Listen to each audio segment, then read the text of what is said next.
ভারাক্রান্ত মন নিয়ে আপনাদের সামনে হাজির হয়েছি। আপনারা সবই জানেন এবং বোঝেন আমরা আমাদের জীবন দিয়ে চেষ্টা করেছি, কিন্তু দুঃখের বিষয় আজ ঢাকা, চট্টগ্রাম, খুলনা, রাজশাহী, রংপুরে আমার ভাইয়ের রক্তে রাজপথ অঙ্কিত হয়েছে।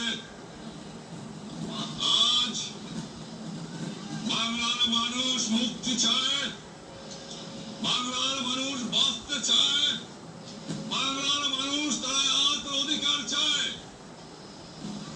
কিন্তু দুঃখের বিষয় আজ দুঃখের সঙ্গে বলতে হয় 23 বছরের করুণ ইতিহাস, বাংলার অত্যাচারের, বাংলার মানুষের রক্তের ইতিহাস, 23 বছরের ইতিহাস, মুমূর্ষ রণের আত্মনাদের ইতিহাস, বাংলার ইতিহাস, এদেশের মানুষের রক্ত দিয়ে রাজপথ অঙ্কিত করার ইতিহাস। 1952 সালে রক্ত দিয়েছি, 1954 সালে নির্বাচনে জয়লাভ করেও আমরা গদিতে বসতে পারি নাই। 1958 সালে আইয়ুব খান মার্শাল ল জারি করে 10 বছর পর্যন্ত আমাদের গোলাম করে রেখেছে। 1967 সালে 6 দফার আন্দোলনে 7ই জুনে আমার ছেলেদের গুলি করে হত্যা করা হয়েছে। 1969 আন্দোলনে আইয়ুব খানের পতন হওয়ার পরে যখন ইয়াহিয়া খান সাহেব সরকার নিলেন, তিনি বললেন দেশে শাসনতন্ত্র দেবেন, গণতন্ত্র দেবেন, আমরা মেনে নিলাম। তারপরে অনেক ইতিহাস হয়ে গেল, নির্বাচন হলো। আপনারা জানেন দোষ কি আমাদের? আজকে আমি প্রেসিডেন্ট ইয়াহিয়া খান সাহেবের সঙ্গে দেখা করেছি, আপনারা জানেন, আলাপ আলোচনা করেছি। আমি শুধু বাংলার নয়, পাকিস্তানের মেজরিটি পার্টির নেতা হিসাবে তাকে অনুরোধ করলাম 15 ফেব্রুয়ারি তারিখে আপনি জাতীয় পরিষদে অধিবেশন দেন। তিনি আমার কথা রাখলেন না, তিনি রাখলেন ভুট্টো সাহেবের কথা। তিনি বললেন প্রথম সপ্তাহে মাসে হবে, তিনি মেনে নিলেন। আমরা বললাম ঠিক আছে, আমরা অ্যাসেম্বলিতে বসবো, আমরা আলোচনা করব। আমি বললাম বক্তৃতার মধ্যে অ্যাসেম্বলির মধ্যে আলোচনা করব। এমনকি আমি এ পর্যন্ত বললাম যদি কেউ ন্যায্য কথা বলে, আমরা সংখ্যায় বেশি হলেও একজন যদি বসে হয়, তার ন্যায্য কথা আমরা মেনে নেব। আসুন বসি, আমরা আলাপ করে শাসনতন্ত্র তৈরি করি। তিনি বললেন পশ্চিম পাকিস্তানের মেম্বাররা যদি এখানে আসে তাহলে কসাইখানা হবে অ্যাসেম্বলি।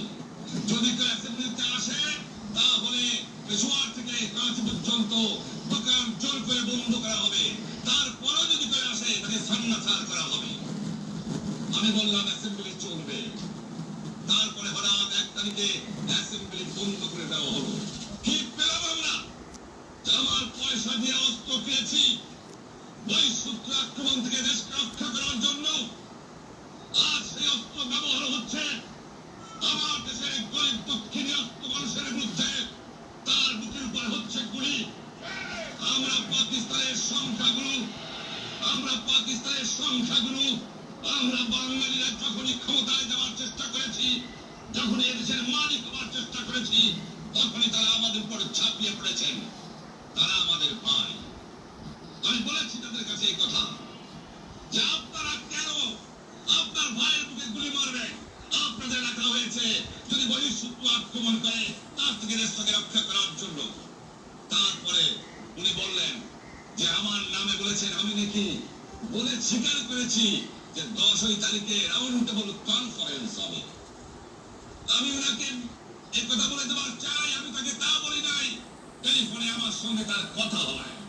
তাকে আমি বলেছিলাম জনাব ইয়াহিয়া খান সাহেব, আপনি পাকিস্তানের প্রেসিডেন্ট, দেখে যান, ঢাকায় আসেন, কিভাবে আমার গরিবের পরে, আমার বাংলার মানুষের অবুকের উপরে গুলি করা হয়েছে, কি করে আমার মায়ের কোল খালি করা হয়েছে, কি করে মানুষকে হত্যা করা হয়েছে। আপনি আসুন, দেখুন, বিচার করুন, তারপরে আপনি ঠিক করুন। আমি এই কথা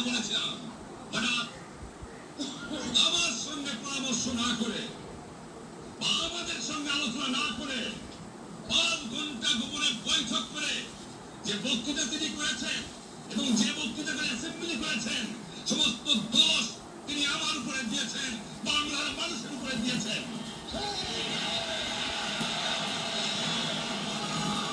আমি পরিষ্কার মিটিয়ে বলেছি, এবারের সংগ্রাম আমার মুক্তির সংগ্রাম, এবারের সংগ্রাম স্বাধীনতার সংগ্রাম। 25 তারিখে অ্যাসেম্বলি কল করেছে, প্রত্যেক দাগ শুকায় নাই। আমি 10 তারিখে বলে দিয়েছি যে ওই শহীদের রক্তের উপর যে পাড়া দিয়ে আরটিসিতে মুজিবুর রহমান যোগদান করতে পারে না। অ্যাসেম্বলি কল করেছেন, আমার দাবি মানতে হবে। প্রথম, সামরিক আইন মাশাআল্লাহ উচ্চ করতে হবে। সমস্ত সামরিক বাহিনীর লোকদের ব্যারাকে ফেরত দিতে হবে। যেভাবে হত্যা করা হয়েছে তার তদন্ত করতে হবে। আর জনগণের প্রতিনিধির কাছে ক্ষমতা হস্তান্তর করতে হবে। তারপরে বিবেচনা করে দেখব আমরা অ্যাসেম্বলিতে বসতে পারবো কি পারবো না। এর পূর্বে অ্যাসেম্বলিতে বসা, আমরা অ্যাসেম্বলিতে বসতে আমরা পারি না। জনগণ সে অধিকার আমাকে দেয় নাই। ভাইরা আমার, তোমরা আমার উপর বিশ্বাস আছে? আমি প্রধানমন্ত্রিত্ব চাই না, আমরা দেশের মানুষের অধিকার চাই। আর যদি একটা গুলি চলে, আর যদি আমার লোকের উপর হত্যা করা হয়, তোমাদের উপর কাছে আমার অনুরোধ হইল, প্রত্যেক ঘরে ঘরে পুষ্ট করে তোলো। তোমাদের যা কিছু আছে তাই নিয়ে শত্রুর মোকাবেলা করতে হবে। এবং জীবনের তরে রাস্তাঘাট যা যা আছে সব কিছু আমি যদি হুকুম দেবার নাও পারি, তোমরা বন্ধ করে দেবে। তোমরা আমার ভাই, তোমরা ব্যারাকে থাকো, কেউ তোমাদের কিছু বলবে না। কিন্তু আর আমার বুকের পর ঘুরে চালাবার চেষ্টা করো না, ভালো হবে না। 7 কোটি মানুষকে দাবায় রাখতে পারবো না। আমরা যখন মরতে শিখেছি তখন কেউ আমাদের দবাতে পারবে না। যে পর্যন্ত আমার এই দেশের মুক্তি না হয়ে খাজনা ট্যাক্স বন্ধ করে দেওয়া হলো, কেউ দেবে না। তবে অনুরোধ করছি, আপনারা আমাদের ভাই, আপনারা দেশকে একেবারে জাহান্নামে ধ্বংস করে দিয়েন না। জীবনে আর কোনোদিন আপনাদের মুখ দেখা দেখি হবে না।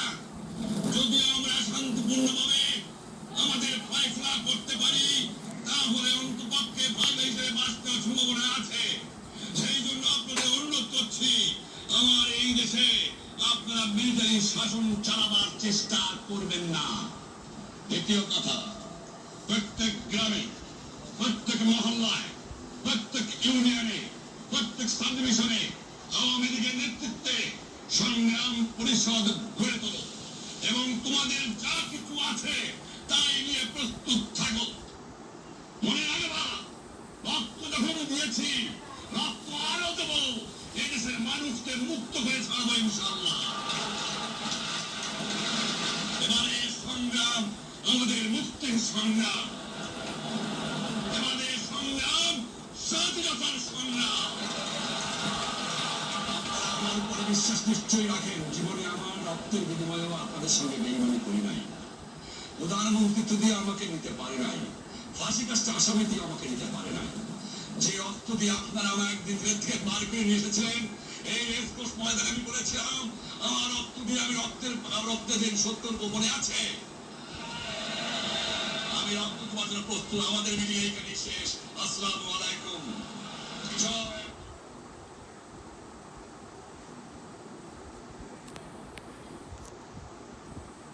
আমার সোনার বাংলা, আমি তোমায় ভালোবাসি। চিরদিন তোমার আকাশ, তোমার বাতাস আমার প্রাণে, ও মা আমার প্রাণে বাজাই বাঁশি। সোনার বাংলা, আমি তোমায় ভালোবাসি।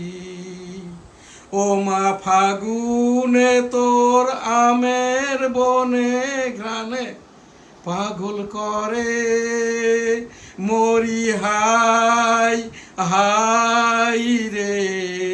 ও মা অঘ্রাণে তোর ভরা খেতে আমি কি দেখেছি মধুর হাসি। সোনার বাংলা, আমি তোমায় ভালোবাসি। কি শোভা কি ছায়া গো, কি স্নেহ কি মায়া গো, কি আঁচল বিছায়েছ বটের মূলে, নদীর কুলে কুলে। মা তোর মুখের বাণী আমার কানে লাগে সুধার মতো, মরি হাই হাই রে। মা তোর মুখের বাণী আমার কানে লাগে সুধার মতো, মা তোর বদন খানি মলিন হলে, ও মা আমি নয়ন জলে ভাসি। সোনার বাংলা, আমি তোমায় ভালোবাসি। আমার সোনার বাংলা, আমি তোমায় ভালোবাসি। ও আমার সোনার বাংলা, আমি তোমায় ভালোবাসি। আমার সোনার বাংলা, আমি তোমায় ভালোবাসি। এবারের সংগ্রাম মুক্তির সংগ্রাম, এবারের সংগ্রাম স্বাধীনতার সংগ্রাম। জয় বাংলা ইনশাল্লাহ। আসসালামু আলাইকুম। I am Major Ziaur Rahman, declared the on behalf of Bangabandhu Sheikh Mujibur Rahman. Bangladesh is independence. জয় বাংলা, আমার সোনার বাংলা, আমি তোমায় ভালোবাসি। 1971 সালের রণাঙ্গনের বীর মুক্তিযোদ্ধা, সেলুট তোমাকে, লাল সালাম। ইন্না লিল্লাহে ওয়া ইন্না ইলাইহি রাজিউন। 1971 সালের রণাঙ্গনের বীর মুক্তিযোদ্ধা, সেলুট তোমাকে, লাল সালাম। জয় বাংলা, আমার সোনার বাংলা, আমি তোমায় ভালোবাসি। 7ই মার্চ 1971 এবং 17ই এপ্রিল 1971 মুজিবনগর সরকার দিবস উপলক্ষে বঙ্গবন্ধুর 7ই মার্চের ভাষণ আমি এম শাহজাহান আলী গোলদার, এমএফএফ শ্রেষ্ঠ, 1971 সালের রণাঙ্গনের 265 দিনের মুক্তিযোদ্ধা। এনএসটিভি ডিজিটাল স্টুডিও হতে এই অনুষ্ঠানটি আজ এখানে। গত ঈদুল ফিতরের দিন আমি এই যে আওয়ামী লীগ অফিসে যাই, সেখান থেকে আসার পরেই আর কি এই অনুষ্ঠানটি আমার এখানে সংগৃহীত। এবং আজ এই যে 27 মে 2026, গতকাল ঈদুল আজহার উদযাপিত হয় হজ, এবং আজ সৌদি আরবে ঈদুল আজহা উদযাপিত হয়েছে। আজকের অনুষ্ঠান এখানেই শেষ করছি। আলহামদুলিল্লাহ, আল্লাহ হাফেজ, আসসালাম।